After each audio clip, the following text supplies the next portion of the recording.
अध्याय 1 पहली मुलाकात। कोलकाता की हवाएं अभी भी गर्मी की तपिश में बसी हुई थीं। कॉलेज में तीसरी सेमेस्टर की परीक्षाएं समाप्त हो चुकी थीं और सौरभ अपने घर की छत पर बैठकर चाय पी रहा था। वह हमेशा से एक शांत और गंभीर लड़का था, अब जो अपने समय को किताबों और अध्ययन में बिता लेता था। उसे दूसरों से ज्यादा घुल मिलकर बात करने का शौक नहीं था। लेकिन इस बार कुछ खास था। उसकी माँ ने उसे एक नई ट्यूटर से मिलने को कहा था जो उसे गणित पढ़ाने आ रही थी। सौरभ का मन नहीं था, लेकिन फिर भी उसने अपनी माँ की बात मानी। क्या फर्क पड़ेगा, उसने सोचा। एक और ट्यूटर आएगी जो मुझे 1-2 महीने में समझा देगी। जब वह नीचे आया तो उसकी माँ एक महिला को बैठाकर उसके पास ले आई। सौरभ ने अपनी आंखों से उसे देखा। वह किसी किताब में खोई हुई थी। उसकी आंखें नीले रंग की गहरी साड़ी में छिपी हुई थीं, जो उसके चेहरे की मासूमियत को और बढ़ा देती थी। उसके चेहरे पर हल्की मुस्कान थी, जैसे वह किसी गहरी सोच में खोई हुई हो। यह है सुमिता मैम, उसकी माँ ने मुस्कुराते हुए कहा। सौरभ ने सिर झुकाकर हल्का सा अभिवादन किया, लेकिन उसका ध्यान अब भी उस महिला के चेहरे पर था। उसे समझ में नहीं आ रहा था कि इस अपरिचित महिला में ऐसा क्या था जो उसकी नजरें उसे बार बार देख रही थी। नमस्ते सौरभ, सुमिता ने उसका नाम पुकारते हुए धीरे से मुस्कुराया। मैं आपकी मदद करने के लिए यहाँ आई हूँ। गणित थोड़ा मुश्किल लगता है, पर मैं यकीन करती हूँ कि आप इसे समझ सकते हैं। उसकी आवाज में एक अजीब सी मिठास थी, जो सौरभ को कुछ नया सा महसूस करा रही थी। वह कभी भी किसी महिला से इस तरह की गर्मजोशी से नहीं मिला था, और शायद यही कारण था कि सौरभ थोड़ा असहज हो गया था। वह ध्यान से सुमिता के चेहरे को देखता रहा, उसकी आंचल के कोनों में बंदी झलकियां, उसकी साड़ी का रंग और सबसे खास उसकी मुस्कान। सुमिता ने उसकी असहजता को भांपते हुए कहा, चलिए हम शुरुआत करते हैं। गणित में कौन सा विषय आपको सबसे ज्यादा कठिन लगता है? सौरभ ने थोड़ी देर चुप रहकर कहा, संभावना और सांख्यिकी। यह तो बहुत ही सरल विषय है, हम इसे एक बार अच्छे से समझेंगे। सुमिता की बातों में एक आत्मविश्वास था जो सौरभ को आकर्षित कर रहा था। वह धीरे धीरे खुलने लगा। सुमिता के साथ पढ़ते हुए उसे ऐसा महसूस होने लगा जैसे वह अपनी सबसे प्रिय किताब के पन्नों में खो गया हो। उसके दिल में कुछ बदलने लगा था, कुछ अजीब सा जो उसने पहले कभी अनुभव नहीं किया था। वह उसे सिर्फ एक शिक्षक के रूप में देखता था, लेकिन उसके मन में धीरे धीरे एक नई भावना ने जन्म लिया था। पहली बार उसकी आंखों में वह चमक थी जो किसी से गहरे रिश्ते की शुरुआत का संकेत देती थी। अब उसकी जिंदगी में एक नया अध्याय शुरू होने वाला था, और यह अध्याय न केवल गणित से संबंधित था, बल्कि उससे कहीं ज्यादा गहरा था। सुमिता ने चाय का कप सौरभ के पास रखा और कहा, चलिए अब हम काम पर लगते हैं। सौरभ के मन में एक हल्की सी उम्मीद थी जो उसे पता नहीं थी कि वह कहाँ ले जाएगी, लेकिन इस शुरुआत ने उसे एक नई दिशा दी थी। अध्याय 2। सौरभ के लिए सुमिता की उपस्थिति अब किसी आकर्षण से कम नहीं थी।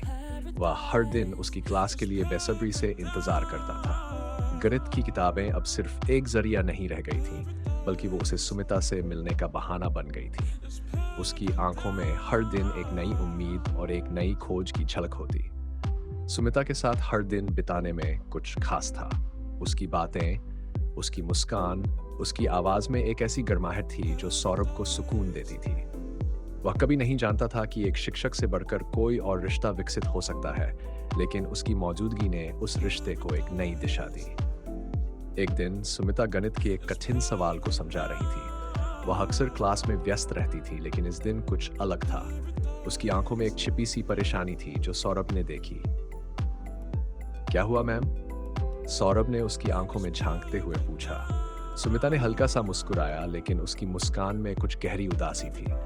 कुछ नहीं, बस घर की कुछ बातें। सौरभ ने तुरंत समझा कि वह गहरी सोच में है। उसने महसूस किया कि अब उसकी जिम्मेदारी सिर्फ गणित के सवालों तक सीमित नहीं रही थी। उसकी एक छोटी सी कोशिश सुमिता को आराम दे सकती थी। अगर आप चाहें तो बात कर सकती हैं, मैं सुन सकता हूँ, सौरभ ने सुमिता से कहा। सुमिता कुछ देर चुप रही, फिर उसने सिर झुकाकर कहा, तुम बहुत अच्छे हो सौरभ। कभी कभी हमें अपनी परेशानियों को किसी से साझा करने की जरूरत होती है। सुमिता की ये बातें सौरभ के दिल को छू गई। उसे लगा जैसे उसने पहली बार सुमिता को एक शिक्षक से अधिक समझा। उसका दिल एक अजीब सी धड़कन महसूस करने लगा था। अगले कुछ हफ्तों में दोनों के बीच एक अनकहा संबंध बनता गया। गणित के अलावा वे अपनी व्यक्तिगत जिंदगी के बारे में भी बात करने लगे। सुमिता ने सौरभ को बताया कि वह एक छोटे से गांव से कोलकाता आई थी और अपनी मां के साथ रहती थी। सौरभ ने भी अपने बारे में बताया, अपनी पारिवारिक जिम्मेदारियां और अपने कॉलेज के सपने। उनकी बातें अब सिर्फ गणित तक सीमित नहीं थी। धीरे धीरे वह एक दूसरे के करीब आने लगे थे, जैसे कोई दो दिल बिना शब्दों के एक दूसरे से संवाद कर रहे हों। अनकही भावनाएं। सौरभ की जिंदगी में सुमिता के बिना अब एक भी दिन नहीं गुजरता था। वह सोचता रहता था कि क्या यह सिर्फ एक आकर्षण है या कुछ और। सुमिता की मुस्कान, उसकी बातें, उसकी आवाज, सब कुछ उसके दिल में एक गहरी जगह बना चुका था। एक दिन जब वह सुमिता से गणित का सवाल पूछने के लिए बैठा था, उसके दिल में अचानक एक ख्याल आया। क्या यह संभव था कि वह सुमिता से अपनी भावनाओं का इजहार करे? क्या वह उसका दिल जीत सकता था? मैम, सौरभ ने धीरे से कहा, क्या आप मुझसे एक बात पूछ सकती हैं? सुमिता ने ध्यान से उसकी तरफ देखा। क्या सवाल है? सौरभ कुछ देर चुप रहा, फिर अपने दिल की बात कही। क्या कभी आपने महसूस किया है कि किसी को आपसे सिर्फ एक रिश्ते से ज्यादा की जरूरत होती है? सुमिता चौंकी।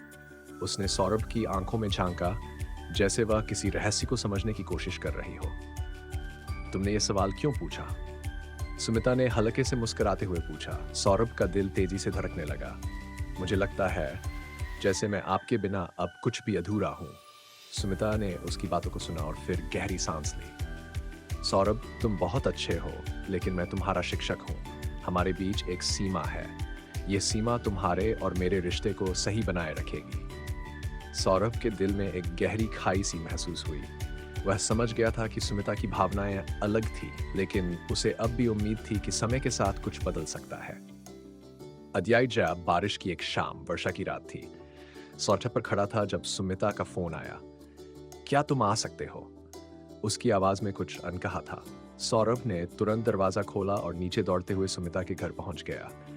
बारिश में भीगते हुए सुमिता को दरवाजे पर खड़ा पाया। उसकी आंखों में वह उदासी थी जो सौरभ ने पहले कभी देखी थी। क्या हुआ मैम? सौरभ ने घबराते हुए पूछा। सुमिता ने उसे भीतर बुलाया। कुछ नहीं, बस अकेलापन और मन की बातें। सुमिता ने धीरे धीरे सौरभ को अपनी जिंदगी के संघर्षों के बारे में बताया। वह भी कई बार प्यार और गम से गुजरी थी, लेकिन उसने कभी किसी से अपने दिल की बात नहीं की थी। बारिश की शोर के बीच सौरभ और सुमिता दोनों एक दूसरे के करीब आए। उस रात ने उनके रिश्ते को एक नई दिशा दी। मन की उथल पुथल, सौरभ का दिल अब और भी उलझन में था। वह सुमिता के करीब होता जा रहा था, लेकिन उसे यह भी समझ आ रहा था कि रिश्ते के बीच की सीमाओं को पार करना कितना मुश्किल हो सकता है। यह संघर्ष उसे अपनी भावनाओं और सुमिता के प्रति अपनी प्रतिबद्धता के बीच के अंतर को समझने में मदद कर रहा था। क्या वह सुमिता के साथ अपना भविष्य देख सकता था, या यह सिर्फ एक ख्वाब था जो कभी पूरा नहीं होगा? अध्याय 6। जिंदगी के सवाल। सौरभ का दिल अब पूरी तरह से सुमिता के आसपास घूमने लगा था। वह उसे अपनी जिंदगी का हिस्सा मानने लगा था, लेकिन मन में एक सवाल था, उसे परेशान करता था। क्या सुमिता भी उसे वैसे ही महसूस करती है जैसे वह करता है? क्या वह अपने दिल की बात उससे कह पाएगा? कुछ दिन बाद एक रविवार की दोपहर सुमिता ने उसे एक किताब पढ़ने के लिए दी। वह एक कवि की कविता थी जिसमें प्यार और विश्वास की गहरी बातें लिखी थीं। सौरभ ने किताब पढ़ी और समझने की कोशिश की, लेकिन हर शब्द के बाद उसकी आंखों के सामने सुमिता की छवि उभरती रही। क्या तुम भी कभी किसी को वैसे महसूस करती हो जैसे मैं करता हूं? एक दिन सौरभ ने दिल में पल रही बात पूछी डाली।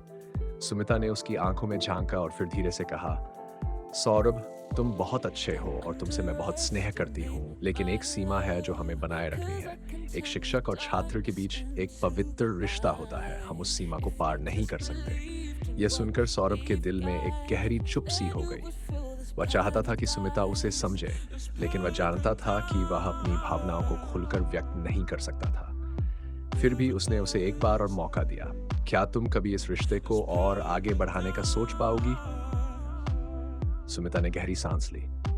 नहीं सौरभ, मैं सच में चाहती हूँ कि तुम खुश रहो, लेकिन मैं तुम्हारे लिए सही नहीं हूँ। तुम्हारे लिए एक और रास्ता है, एक और जगह है जहां तुम सच्चे प्यार को पा सको। यह सब दिल की बात। वह कुछ दिन चुप रहा, लेकिन उसकी चुप्पी में एक नया आंतरिक संघर्ष था। वह अब भी सुमिता के बिना जीने की सोच नहीं पा रहा था। दिल की बातों को उसने कभी खुलकर नहीं कहा था और अब उसे लगता था कि शायद समय आ चुका है। एक शाम जब वह सुमिता के घर के बाहर खड़ा था तो उसने तय किया कि वह अपनी पूरी बात कहेगा। मैम, मैं जानता हूं कि हम दोनों के बीच क्या सीमाएं हैं, लेकिन मुझे एक बात कहनी है। मैं तुमसे बहुत प्यार करता हूं। तुम्हारे बिना मेरी जिंदगी अधूरी है। सुमिता चौंकी और फिर उसकी आंखों में एक अलग सी चमक आई। सौरभ, मुझे समझ आ रहा है कि तुम क्या महसूस करते हो, लेकिन हमारी जिंदगी के रास्ते अलग हैं। तुम्हारा प्यार सचमुच गहरा है और मैं तुम्हारे लिए हमेशा वहां रहूंगी, लेकिन एक शिक्षक और छात्र के रिश्ते को पार करना सही नहीं होगा। अध्याय 8, एक रिश्ता बनता है। सुमिता की बातें सौरभ के दिल में एक और जख्म दे गई, लेकिन उसने इसे स्वीकार किया। वह जानता था कि प्यार कभी भी एक तरफा नहीं होता और रिश्ते को निभाने के लिए दोनों का साथ होना जरूरी है। फिर भी उसने खुद से एक वादा किया कि वह अपनी जिंदगी को पूरी तरह से जीने के लिए आगे बढ़ेगा।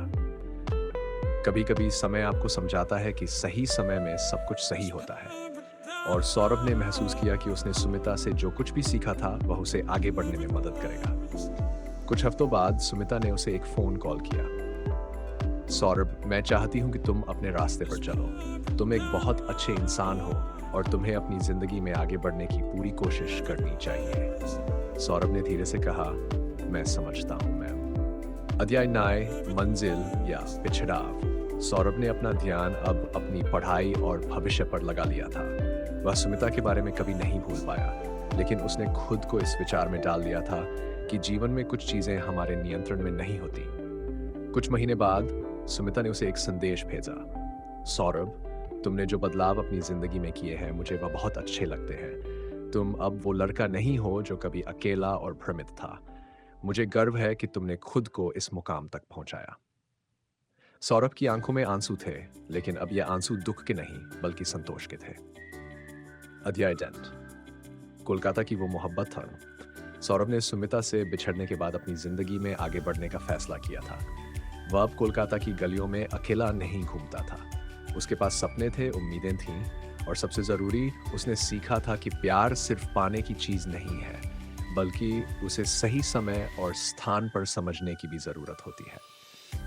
कोलकाता की बारिश अब उसे सुमिता के बारे में नहीं, बल्कि अपनी भविष्य की उम्मीदों और योजनाओं के बारे में सोचने का मौका देती थी। सुमिता ने उसे सिखाया था कि प्यार कभी खत्म नहीं होता, वह सिर्फ समय और हालात के साथ बदलता है। सौरभ अब अपनी जिंदगी के अगले अध्याय को लिखने के लिए तैयार था, और कोलकाता की वह मोहब्बत उसकी यादों में हमेशा जिंदा रहेगी।